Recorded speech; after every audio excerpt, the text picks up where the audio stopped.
Well, you're definitely one of the marquee fighters in the UFC. And speaking of marquee fighters, Anderson Silva versus Nick Diaz is coming up in January. Let's talk about Nick Diaz first of all. Sure. I don't know if you know about this, but there's breaking news last night that Nick Diaz was arrested. Oh, really? Last week for a DUI, obstructing a police officer, among some other charges. Right. Well, obviously, that's the first time you've heard that. What's your initial reaction to that? Well, you know, I mean, you know, it's obviously not a good time for Nick Diaz right now.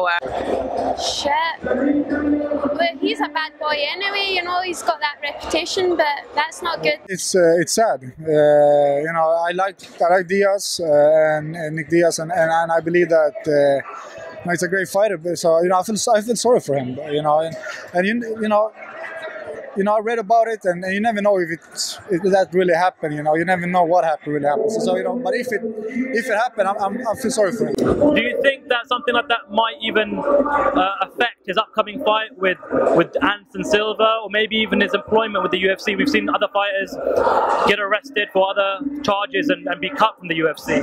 Yeah, definitely. Dana White's really vocal about that, you know, and we sign contracts that we have to be on our best behaviour, you know. So yeah, I definitely think he'll be getting trouble for that. And you know, the thing is, we're all human beings, you know, and as fighters, you know, the UFC is very popular now, you know, so people look at us and, you know, kind of in the spotlight, if you will. We all make mistakes, you know, we're just human beings. My God, I make enough mistakes, so I can't judge people. I'm sure he didn't go out there that night with the intention to drink, drive and get arrested and stuff, you know. People make mistakes. Fortunately, nobody got hurt. Do you think outside of the UFC contract, you're a professional athlete and all professional athletes must carry themselves in a positive way, because you have so many fans that are looking up to you? So do you think there's a moral responsibility there for everyone under contract with the UFC to carry themselves in a positive way? Absolute, 100%. You know, the UFC do have a code of conduct now that we all have to adhere to. You know, we have to conduct ourselves as professionals. So, you know, I mean, you just told me about it there. I don't know many of the details. And you put me on the spot. You put me on the spot. I don't know the details. I'm bowing out of this one.